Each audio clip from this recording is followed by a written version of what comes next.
Martial Peak Kabanata 5242. Sino ang ninuno na naglalagay sa ma? Nakipag-ugnayan na rin si Yang Kai sa ilang mga ninuno. Sa relatibong pagsasalita, ang pananatili sa mga ninuno ni Xiao Xiao, ang pressure ay minimal, at halos walang pressure. Ito ay maaaring may kinalaman sa mga espesyal na pagsasanay na ginawa niya. Ginamit niya ang kapangyarihan ng pulang alikabok noong siya ay nagpapagaling, at ang pagsasanay ng pagsasanay ay konektado din dito. Dahil ito ay kontaminado ng pulang alikabok, ito ba ay magiging masyadong mapilit?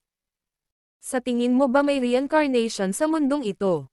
Biglang tanong ni Xiao Xiao Anzo. Nag-isip si Yang Kailo, huwag manggahas na manghusga ng walang karanasan. Tumawa ang ninuno ni Xiaozo, hindi na nagtanong, tumangala na lang sa langit. Wala na ako. Kapag bumagsak ang mga salita, tumataas ang langit. Noong panahong iyon, sa maliit na Chencon, isang buwan lamang pagkatapos ng pagkamatay ng mag-asawang Orion. Sa maharlikang lungsod ng Mo, maraming master ng domain ng Mo ang may gusot na ekspresyon. Kung wala siya, nagsimulang kumilos muli ang hukbo ng sangkatauhan. Ilang beses na ba ito? Karaniwan. Sa bawat oras na ang Terran Army ay pinakilos. Ito ay sinasamahan ng panliligalig sa mundo, at ang bawat Terran Army ay gumagawa lamang ng mga pagkukunwari, na kinabibilangan ng karamihan sa karanasan ng milyon ng hukbo ng Mo. Isang maliit na bilang ng mga tao ang nagpunta upang harangin ang mga mundong iyon. Sa nakalipas na mga taon, ang bilang ng mga taong Mo na namatay sa ilalim ng pag-atake ng mga mundong iyon ay sadyang nakakabigla. Dahil dito, nataranta ang lahat ng Mozo. Kung talagang pumatay at nakikipaglaban ito sa sangkatauhan sa larangan ng digmaan, wala iyon. Ang larangan ng digmaan ay hindi lamang ang kaluwalhatian ng mga sundalo ng angkan ng tao, kundi ang kaluwalhatian din ng angkan ng Mo. Namatay sila na halos walang halaga, ngunit lahat sila ay pinatay ng mga pormasayon na inayos sa mga mundong iyon, at kahit ang balahibo ng sangkatauhan ay hindi ginalaw. Ang masasamang taktika ng sangkatauhan ay tumagal ng 2 o 3 dekada, sa bawat pagkakataon ay natuklasan at hindi nagbabago. Ang Mo nasyonalidad lang ay hindi solusyon. Hindi mahalaga kung ito ay mundo ng Chencon o ang hukbo ng tao na gumagawa ng mga pagkukunwari. Ang Mo nasyonalidad ay hindi maaaring balewalain ito, kahit sa ang panig, ito ay maaaring dalhin sa Mo hukbo at maging ang maharlikang lungsod mahusay na trauma. Kailangan nilang pamahalaan ang magkabilang dulo at pangalagaan ang magkabilang dulo. Sa loob ng maraming taon, sila ay pinamumunuan ng sangkatauhan at sobrang pasibo. Sa itaas ng malaking gusaling barko, ang pangunahing tore ay nakatayo sa lupa, na nakatingin sa kaliwang bahagi ng King City. Ang makapangyarihang armada ng mga lahi ng tao doon, gaya ng dati, ay sumulong ng may matinding puwersa at posture upang labanan ang angkan ng Mo. Gayunpaman, ang ekspresyon ni Kiao Kong ay walang malasakit. Nang makita niya sa unang pagkakataon ang eksenang ito sa pangalawang pagkakataon, patuloy din siyang nag-utos na pakilyusan ang hukbo ng angkan ng Mo para gumawa ng iba't ibang depensa. Ngunit ang bilang ng mga karanasan ay dumami, at ang mga tulya ay naging manhid. Dahil alam niyang imposible na talagang salakayin ng Terran Army ang Wang Cheng, gumawa na lang sila ng palabas at naglagay ng offensive posture. Ang gusto nila ay walang iba kundi ang maglagay ng 70% ng mga tropa ng Mo clan sa lugar at hindi gumagalaw. Hindi lamang ang pamamanhid ng Chekong, maraming iba pang mga domain masters at mga sundalo ng Mo ang parehong manhid, at hindi nila nakaharap ang hukbo ng tao sa loob ng higit sa 30,000 taon. Sa unang tingin, nalaman nila na ang kahihiyan at kasuklam-suklam ng lahi ng tao ay naipasa mula pa noong unang panahon. Sa makatuwid, sa ilalim ng mga mata ng hindi mabilang na mga mata, ang malaking fleet ng mga lahi ng tao ay patuloy na lumalapit sa direksyon ng Wang Cheng. Ngayon ay 10-10 milyong milya lamang ang layo mula sa Wang Cheng. Ayon sa nakaraang karanasan, ang mundo ng Chencon ay dapat na sinalakay patungo sa King City sa oras na ito. At nang ang kalipunan ng mga tao ay umabot sa 10-10 libong milya sa labas ng King City, ito ay karaniwang kapag ang mundo ng Chencon ay naharang ng mga Mos. Sa oras na iyon, ang lahi ng tao ay maaaring direktang umatras, o naglaro ng isang round at tumakbo muli. Malinaw ba ang sitwasyon doon? Ilang mundo na ba ang naayos ng mga lahi ng tao sa oras na ito? Tanong ni Chao Chi sa kabilang domain master sa tabi niya habang nakatingin sa fleet ng sangkatauhan. Nagkaroon ng maraming ganoong mga labanan, at bagamat walang paraan upang ganap na malutas ang mga ito, ang mga taga-Mo ay may ilang mga kontrahakbang. Maaari silang mag-deploy ng maaga at gumawa ng maagang pagsisiyasat sa kalsada kung saan tumama ang mundo ng Chenkon. Tinitiyak ang bilang ng mundo ng Chenkon, upang ang mga puwersa ng Mo ng panig Wangcheng ay magkaroon ng ilang psikolohikal na paghahanda. Hindi ito mahirap para sa angkan ng Mo. Sa tulong ng kapangyarihan ni Mo Chao na mabilis na magpadala ng mga mensahe, mabilis nilang maipapasa ang natukoy na impormasyon pabalik sa bahagi ng Wangcheng. Nang marinig ang tanong ni Kiao Kiao, ang domain master na tila may mga babaeng palatandaan. Pagkatapos lamang dumating ng balita, may 6 na mundo ng Chenkon na ginagamit ng sangkatauhan upang salakayin ang maharlikang lungsod. 6 na upuan. Napakunot ang noo ni Chao Shuan nang marinig ang mga salita. Tiyak na 6 lang ang upuan. Mali ba? Ang mga lahi ng tao ay hindi kailanman gumamit ng napakakaunting mundo ng Chenkon upang salakayin ang haring lungsod. Pagkatapos ng lahat, gumamit sila ng 10 sa unang pagkakataon. Kung ang bilang ay masyadong maliit, walang banta sa mga taong Mo. Umiling ang babaeng Panginoon at sinabing, maaaring mali ang isang Panginoon, ngunit hindi laging mali ang 4 o 5 Panginoon. Kiyaw kong nag-iisip. Dahil natuklasan ng maraming Panginoon ang sitwasyon ng magkasama, imposibleng gumawa ng peke. Kung bibilanggan mo ang oras, ilang taon na lang mula nang huli nilang salakayin ang Wangcheng. Baka wala silang sapat na resources para ayusin ang formation, baka 6 na upuan ang limitasyon nila ngayon. Ang babaeng domain master. Bagamat alam ito ni Kiao Kong, kung talagang walang sapat na mapagkukunan ang sangkatauhan, bakit hindi maghintay ng ilang taon pa? Pagkatapos nilang mangolekta ng sapat na mapagkukunan, maaari silang mag-ayos ng higit pang mga universo. This time the human race behaved abnormally, which made him feel uneasy. Submit the past, so don't let your guard down there. This time the human attack is different from the past, maybe something will happen. The female domain master nodded, beckoning to the side, and immediately a lord came over. The female domain master ordered a few words, and the lord quickly left and sent a message towards the right side of the king city. At this time, the Sancheng Mo army, which was defending on the right side of the Wangcheng, could already see the world of Chenkon that came from the sky.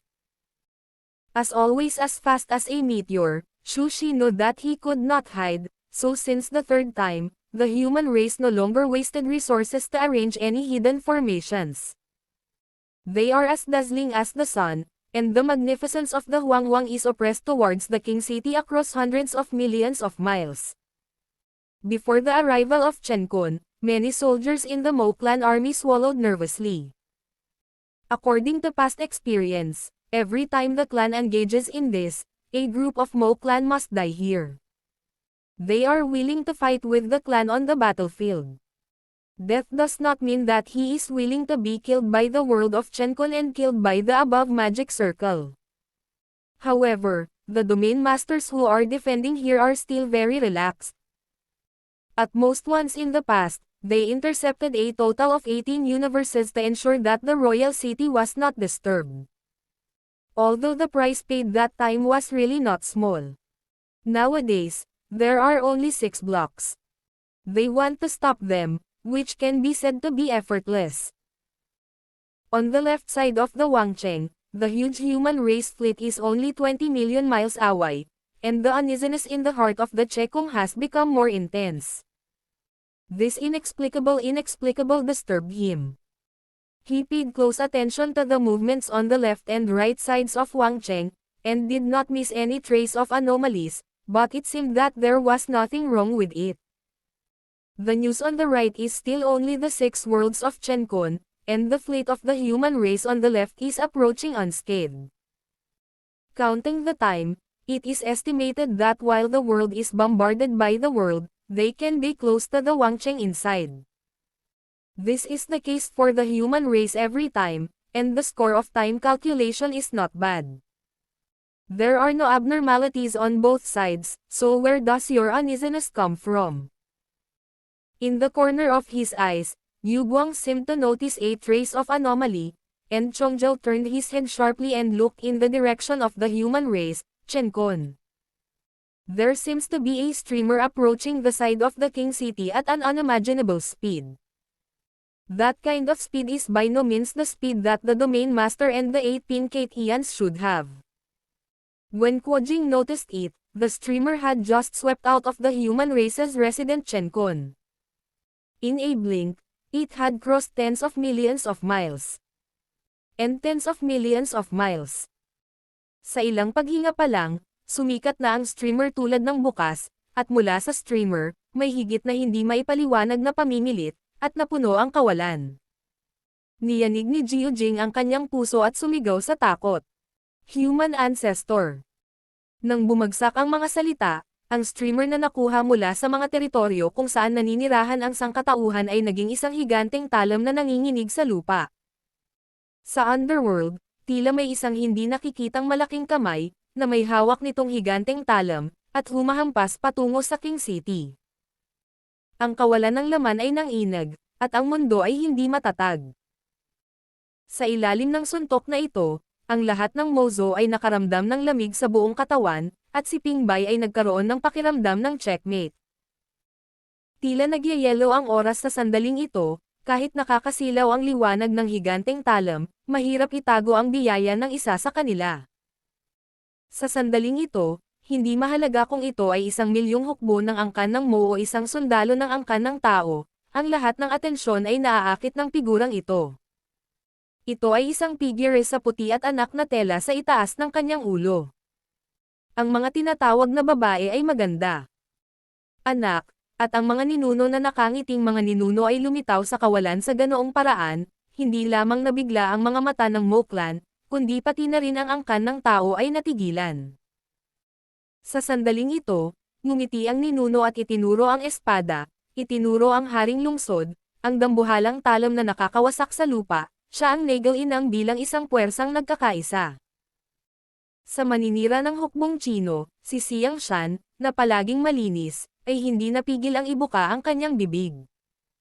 Iniunat ni Liu Jiping ang kanyang kamay upang takpan ang kanyang mapupulang labi at hindi makapaniwala. May Bapel Zongzhen na kumikibot sa kanyang bibig. Sino ang suot ng ninuno na ito? Masyadong pamilyar ang damit ng ninuno. Ito ay malinaw na isang anak na damit. Ang pagkamatay lamang ng isang mahal sa buhay ay magkakaroon ng gayong damit. Ngunit sino sa mundo ang magagawa ni Hidehi na ipasuot sa kanyang mga ninuno ang pagiging anak ng anak?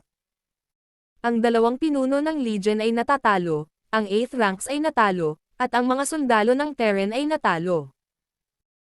Pagkatapos ng lahat, ang mga ninuno ay kataas-taasang tao na, anuman ang edad, paglilinang o katandaan, sila ay karaniwang nasa tuktok. Kung pumanaw man ang mga apo, hindi nila hahayaang gumawa ng ganoong damit ang mga matatapang na antas ninuno. Kung tungkol sa mga matatanda, ano ang mga matatanda doon? Natatakot ako na wala na ito. Nagulat din ang Bapon General Town, at biglang naisip ang isang posibilidad. Nakabitin ba si Yang Kai? Ang ninuno ay nagpapagaling sa maliit na tsenkon ni Yang Kai. Kung may anumang aksidente na dulot ng pagpapagaling niyang ninuno, ang ninuno ay maaaring gumawa ng gayong damit sa ilalim ng pagkakasala. Anong kalokohan? Pinandilatan ni Liu Jiping si Bapan. Kahit na naaksidente si Yang Kai dahil sa kanyang ancestral healing, walang paraan para ipaliwanag ang damit na ito. Sa ganitong paraan, sa panahon ng pagpapagaling ng mga ninuno, tiyak na may nangyari na hindi nila maintindihan. Marshall Peak Kabanata 5243. Upang maging totoo. Ang bapor na pandigma ng madaling araw ay matatagpuan sa gilid ng malaking fleet, na karaniwang malapit sa panlabas na lupain. Sa ganoong posisyon, kapag may naganap na labanan, ang sitwasyon ay magiging mas mapanganib kaysa sa isang mas malalim na barkong pandigma, dahil una itong aatakehin ng Moss. Ang kaayusan na ito ay sinadya ng nakatataas na uri. Ang Qianxi ay isang espesyal na elite team na may malakas na tauhan at ang pagganap ng mga daybreakang na barkong pandigma ay hindi maihahambing sa mga ordinaryong barkong pandigma sa antas ng koponan. Naturally, dapat silang ilagay sa isang lugar na mas madaling labanan ang Moss. Nang magpakita ang ninuno, ang isang grupo ng mga miyembro ng koponan ay mukhang tulala at natahimik ng mahabang panahon sa daybreak na bapur. Sa sandaling ito, nag-iba-iba ang teleportation circle sa pagsikat ng araw, at lumingon si Feng Ying at nakita ang isang pamilyar na figure na lumabas sa bilog. Kapitan, masayang sumigaw si Feng Ying, at sabay-sabay na binati ng lahat ng manlalaro si Yang Kai. Tinutulungan ni Yang Kai ang kanyang mga ninuno na gumaling sa loob ng maraming taon, at hindi pa siya nagpakita sa loob ng mahabang panahon. Bagamat nangunguna si Feng Ying dito sa madaling araw, pakiramdam niya ay laging may kulang. Ngayong nagpakita pa lamang si Yang Kai Fang, ang pakiramdam na may nawawala ay maaaring mabayaran.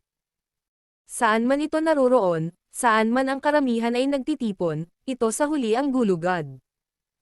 Para sa lahat sa Qianxi, si Yang Kai ang backbone. Bahagyang tumango si Yang Kai, pumunta sa harap ng deck, tumangala, hindi maiwasang mapasenggal. Magiging masama ang Mo Clan sa pagkakataong ito.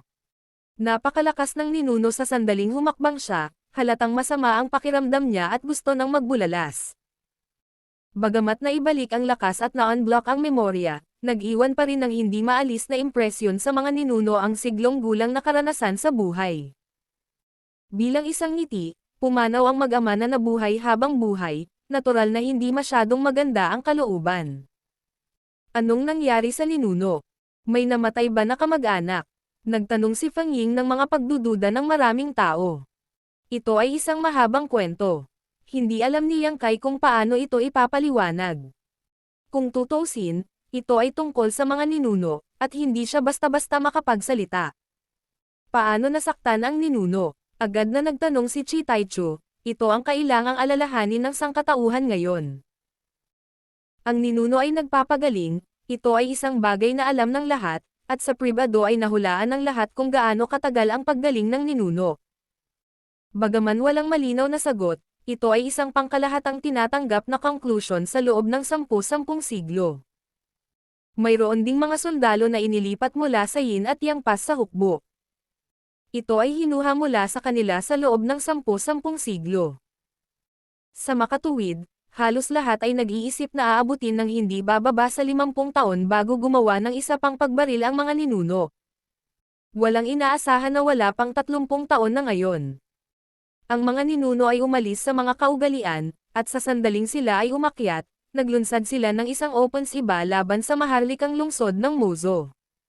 Walang problema sa injury. Sagot ni Yang Kai. Lumiwanag ang mga mata ni Feng Ying. So, this time magiging totoo na.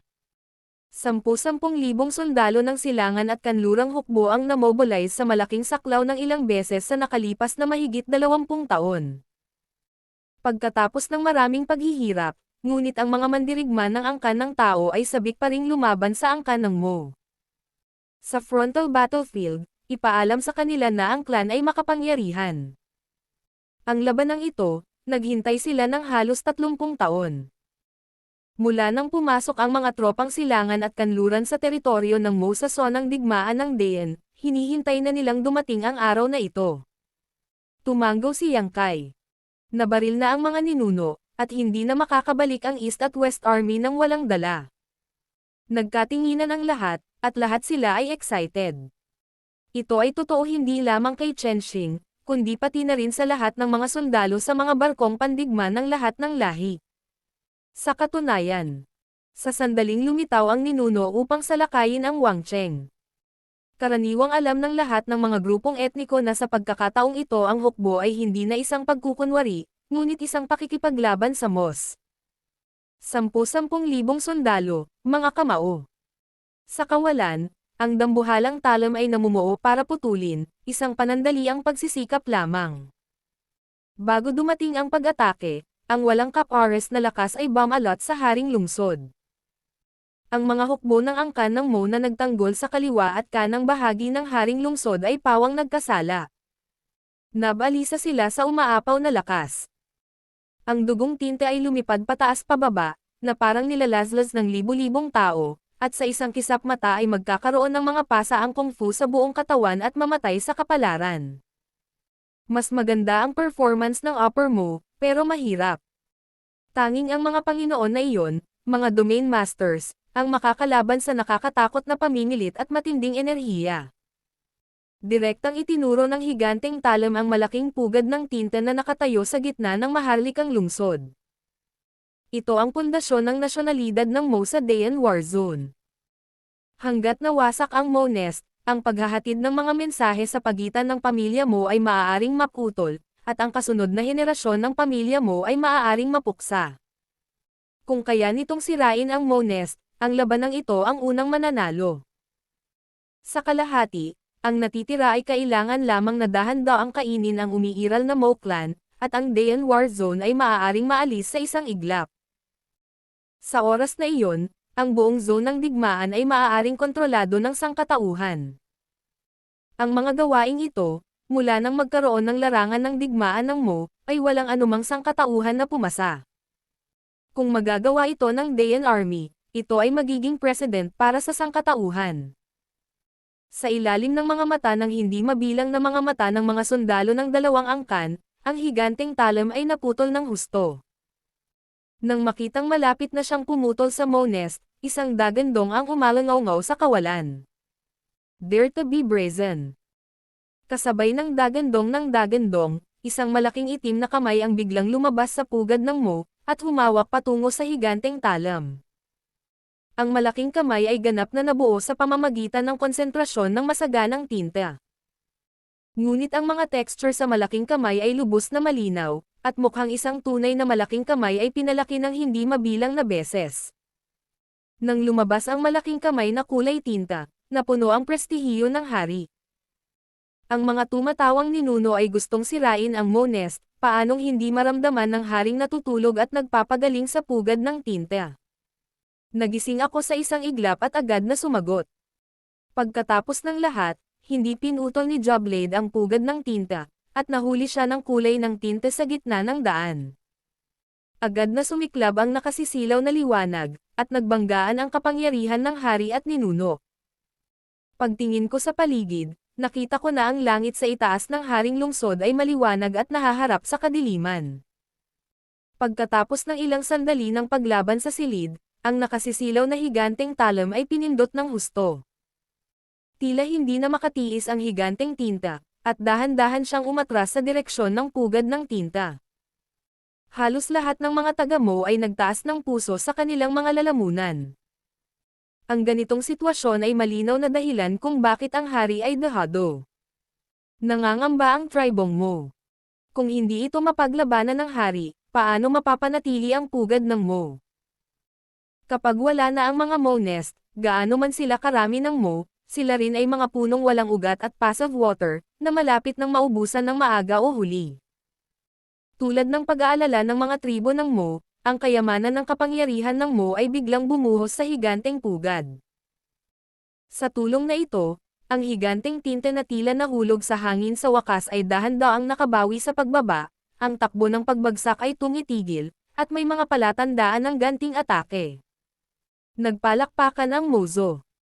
Sa kasong ito, maliwanag na ang panig ng hari ay sinalakay, kaya't ito ay mahuhulog sa maikling pagkukulang. Matapos mag-react ang amo ng hari, kalaban ba ang ninuno ng sangkatauhan? Pagkatapos ng lahat, ang hari na nakaupo sa Mo Chao, ngunit magagamit ang kapangyarihan ni Mo Chao, ay maaaring maglaro ng higit sa kanyang sariling lakas. Ang paghaharap sa pagitan ng higanteng talam at ng higanteng kamay ng tinta ay natapos na.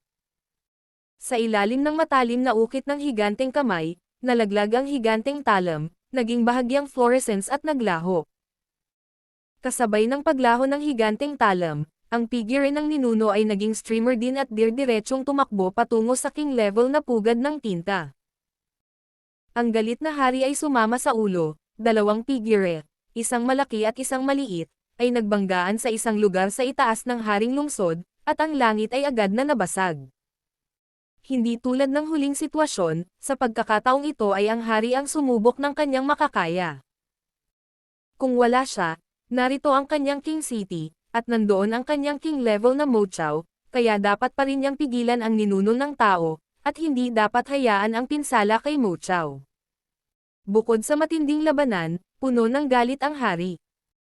Hindi niya inaasahan na ang ninuno ng sangkatauhan ay darating sa pintuan ng ganoon kabilis. Kahit na may isang karanasan lamang sa kabilang partido, dumanas din siya ng kaunting pagkatalo sa labanang iyon. Sa halip, ang ninuno ng sangkatauhan ay walang alam tungkol sa kanya.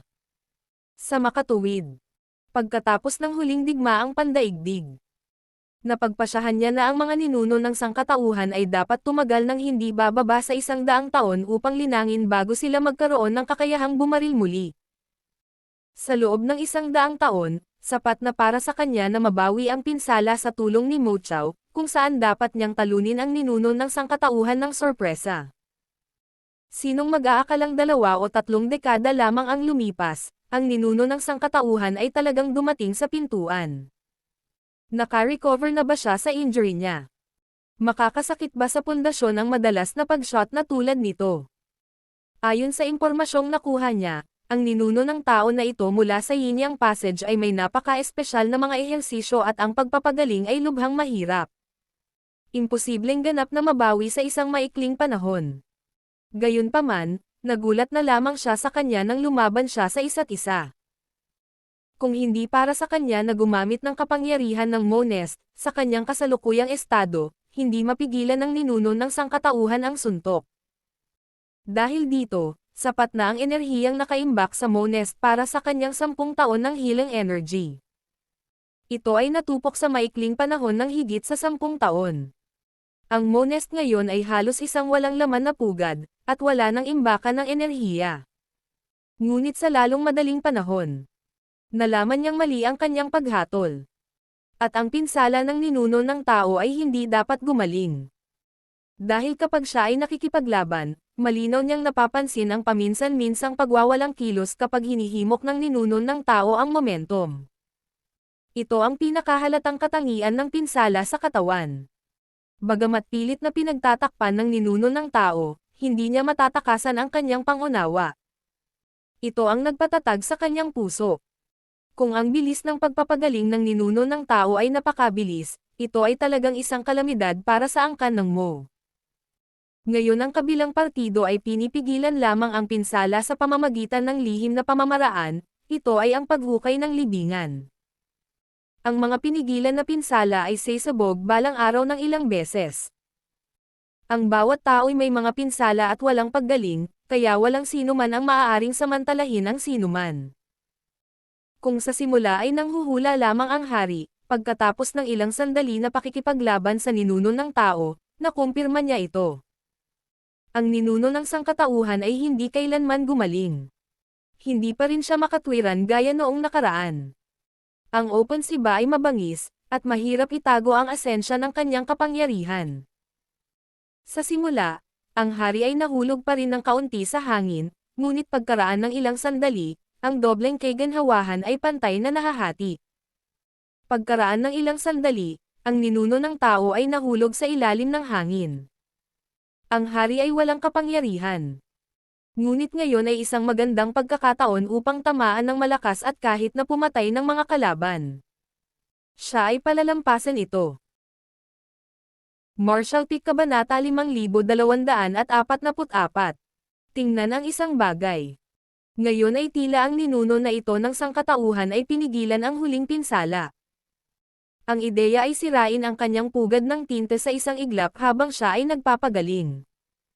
Natatakot ako na hindi niya inaasahan na ganoon kabilis ang kanyang ganting atake. Ang pagsakay sa tigre ay mahirap. Gayunpaman, kahit na ang hari ng angkan ng Mo ay may ilang mga pakinabang, walang paraan upang palawakin ang kalamangan na ito. Kung wala siya, ang larangan ng digmaan ng dalawang supremo ng angkan na ito ay nasa itaas ng haring lungsod. Ang mga ninuno ng angkan ng tao ay maaaring maglabas ng kanilang kapangyarihan ng walang anumang pag-aalinlangan at walang anumang alalahanin. Gayunpaman, hindi gumana ang hari. Kailangan niyang protektahan ang kanyang king level na pugad ng tinta. Sa layuning ito, hindi lamang niya kinailangan na harapin ang kalaban, ngunit pinigilan din ang lahat ng resulta ng pag-atake ng kalaban. Si Mo Chao mismo ay walang gaanong proteksyon. Kung talagang maapektuhan ito sa kinalabasan ng dalawang away na ito, masisira ito kapag nagawa na. Sa gayong mga pagpigil, nais ng hari na palawakin ang kanyang sariling mga pakinabang, at natural na ito ay naging lubhang mahirap. Ngunit maya-maya ay nagkaroon siya ng countermeasure. Sa lihim, ipinarating ng isang utos na pinamunuan ng 3 domain master ang 7 may 8 ranggo na Motuo, umatras mula sa kanang linya ng depensa ng Wang Cheng, at pinrotektahan ang Monest. Ang 3 domain masters kasama ang 7 8th rank Moto, at 10 malalakas na lalaki, ay sapat na upang pigilan ang resulta ng kanilang laban at matiyak ang kaligtasan ni Mo Chao. Ang dahilan ng naturang hakbang ay napagtanto niya na ang tamang linya ng depensa ay hindi nangangailangan ng mga bantay ng Mozo hanggat maaari.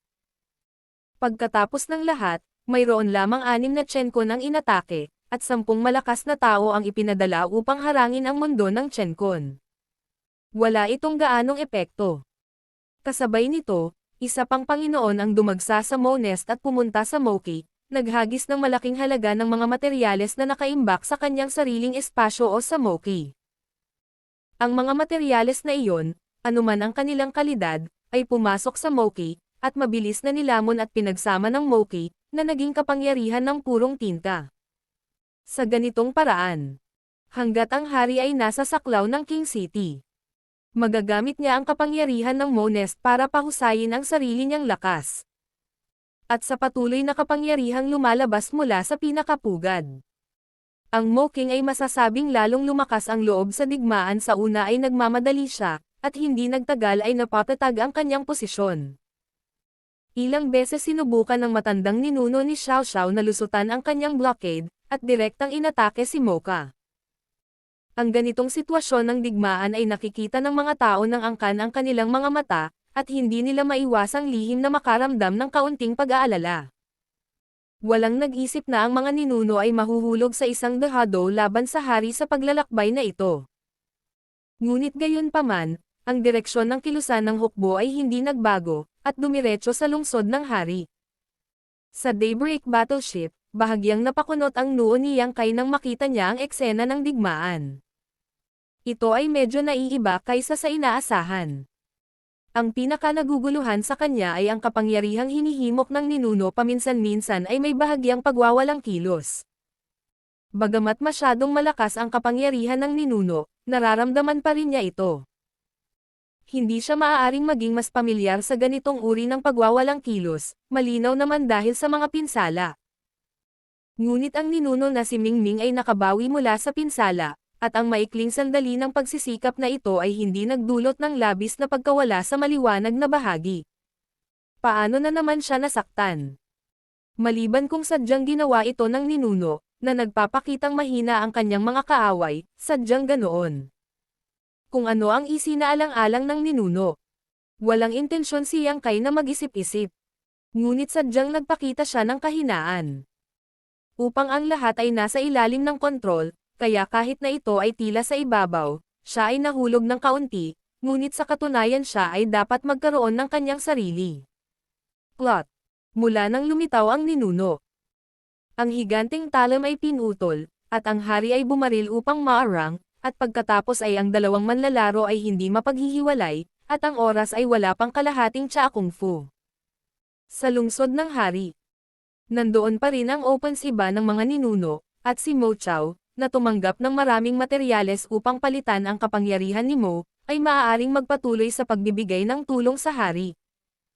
Tila napagtanto din ng ninuno ni Xiaozhou na hindi siya maaaring magpatuloy sa ganitong paraan.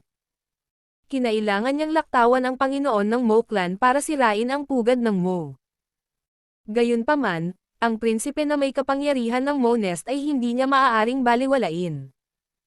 Kaya pagkatapos ng ilang sandali ng pagkakasalungatan, ang ninuno ni Xiao Xiao ay biglang umatras. Ang Panginoon ng angkan ng Mo ay kumilos ng napakabilis, at parang anino, isang poster na papatigil sa kanya. Ang hukbo ng Mo sa kanang bahagi ng Wang Cheng ay agad na natigilan. Kung wala siya, ang dalawang kataas-taasang figure na ito ay dumating sa kanilang posisyon sa pag-aarmas.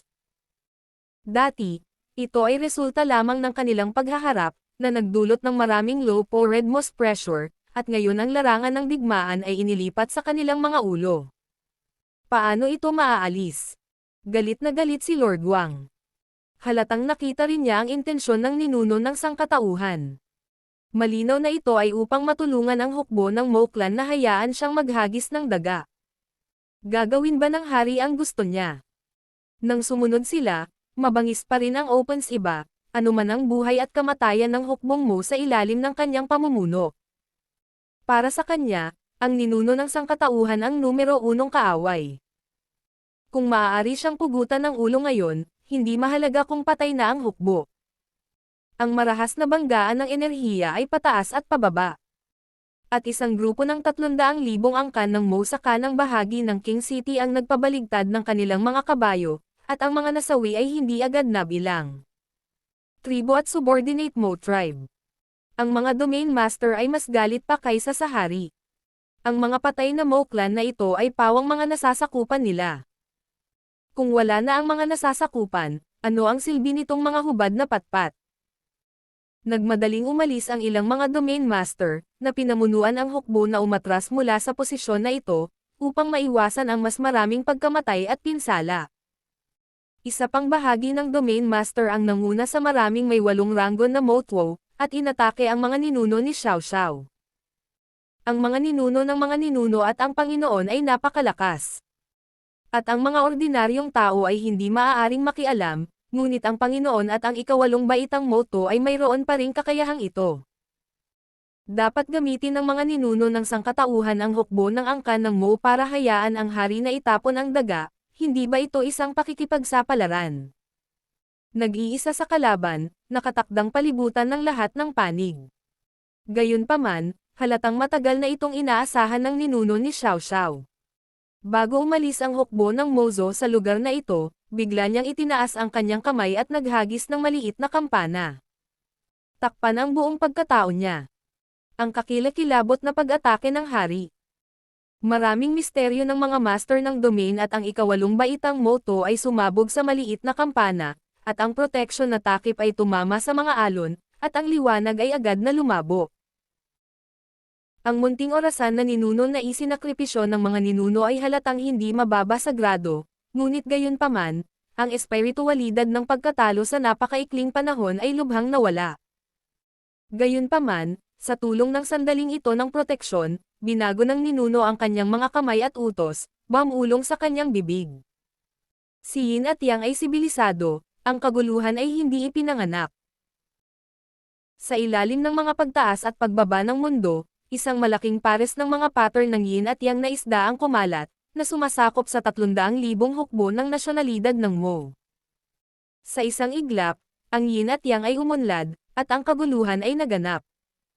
At mula sa isdang Yin at Yang na bumabalot sa kawalan, may kakaibang sinulid na lumalabas. Ang hindi mabilang na mga sinulid na sutla ay naglalandian na parang walang kapangyarihan. Gayunpaman, kapag pinutol ang mga katawan ng ilang mga Mo, sila ay biglang naging matalas at walang kapares, madaling putulin ang bawat pamilya ng Mo sa hindi mabilang na mga piraso. Binalot ng hininga ng kamatayan ang malawak na kawalan. Sa 3 paghinga pa lang, nabasag na ang pananggalang na takip sa ninuno. Sa sandaling nabasag ang protection na takip, biglang hinawakan ng ninuno ang kanyang kamay at kumamaw pasulong.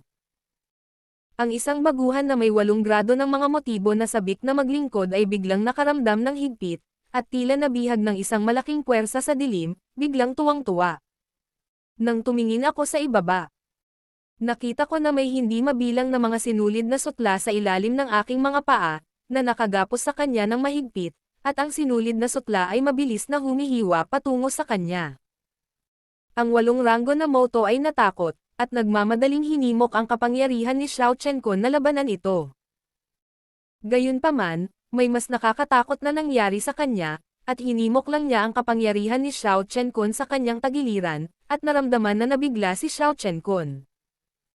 Sa pagmamadali kong tingnan ang loob, nakita ko na ang sinulid na nakagapos sa kanya ay nabasag sa blockade ni Xiao Chenkon, naging isang matalim na pag-atake, at ang hiwa ay naputol sa Xiao Chenkon. Ang 8th rank motto ay agad na malinaw, ito ay isang lihim na pamamaraan na partikular para kay Xiao Chenkon. Sa pangunawa ng maliit na mandirigma na si Xiao Chenkon. Walang sino man sa mundo ang mas masahol pa sa mga ninuno, hindi pa banggitin, ang grado ng ninuno ay sapat na upang bumuo ng isang pagdurog sa kanya. Block. Nakakatawa na ngayon lang niya nakita na bumagsak na ang labanan sa pagitan ng mga ninuno ng sangkatauhan at ng hari, at gusto niyang samantalahin ang pagkakataon na samantalahin ito. Pero ayoko namang samantalahin ang mura ngayon, natatakot ako na baka mawala ang buhay ko dito. Ang pag-iisip ay bumagsak, si Chen Kun ay bumagsak, at ang hininga ng buhay ay mabilis na nawala. Tunay na kwalipikado si Bapan Moto na makialam sa labanan sa pagitan ng ninuno at ng hari, ngunit mayroon ding malaking panganib. Hindi lamang itong 8 baitang moto, ngunit marami pang 8 baitang moto ang may katulad na karanasan. Dahil nasa yin-yang fish pattern, ang silk thread na umaabot mula sa yin-yang fish ay nabasag sa kanilang maliit na universo sa isang iglap. Ang pagbara sa lungsod ay naging isang mapaminsalang pag-atake, pagnanakaw sa maliit na Chenkon. Sa kasong ito, marami sa mga moto na nasa ika-8 ranggo ang kailangang tumira at tumutok sa paglaban sa pag-atake ng lihim na pamamaraang ito. Ang mga domain master ay walang Xiao Chenkan, ngunit hindi sila matarget ng misteryong ito. Gayunpaman, laban lang ba sa Xiao Chenkan ang mahiwagang misteryo ng mga ninuno? Ang hindi mabilang na mga kahabaan ng silk thread ay hindi maaaring maliitin. Isang sugatang katawan ang nasugatan sa katawan. At ang dugo ay lumilipad, ngunit siya ay nangangahas pa ring mamatay at sumugod patungo sa ninuno, na nagnanais na makamit ang isang kataasan sa bilang. Ang pag-atake ng Panginoon ay hindi kailanman tumigil, at ang marahas na puwersa ay naglabas, at ang ninuno ay hindi nang ahas na walang ingat. Gayunpaman, dahil nasa yin at yang domain pattern na ito, ang figure ng ninuno ay higit na nababaluktot, at siya ay dumating at umalis ng walang anumang bakas, at mahirap para sa hari na maunawaan. Mula nang lumitaw ang mga pattern ng yin at yang na isda ng higit sa 100 beses, ang hukbo ng Mo ay dumanas ng mabibigat na casualty, at lahat ng nasa domain ay nasugatan. Ang 8-pin ink na mga mapa ay protection sa sarili. Gayunpaman, dahil sa kataasan ng bilang, maraming malalakas na lalaki ng angkan ng Mo ang sa wakas ay nakipagtulungan sa hari upang bumuo ng isang pagkubkob sa mga ninuno ng angkan. Sa sandaling iyon, ang ninuno ng isang anak na prinsesa ay ngumiti ng mahina, lumubog ang kanyang anyo, at agad na nahulog sa kaguluhan ng yin at yang, nawala. Ang hari master ng isang lihim na pamamaraan, pindutin sa walang laman na lugar. Ngunit maya-maya, lumingon siya at tumingin sa isang direksyon, nahati ang mga mata. Sa direksyong iyon, sa kaliwang bahagi ng lungsod ng hari, ang posisyon kung saan armado ang 70% ng hukbo ng angkan ng Mo. Ang eksena kung saan inatake ng mga ninuno ng sangkatauhan si Mo Chao at nasalikop sa mga powerhouse ng Mozo sa kanang bahagi. Bagamat handa silang tumulong, ngunit dahil nagmamarcha ang hukbo ng Terren patungo sa King City, nakamasid lamang sila. Mula sa titig na ito, nakikita kong may nangyayari.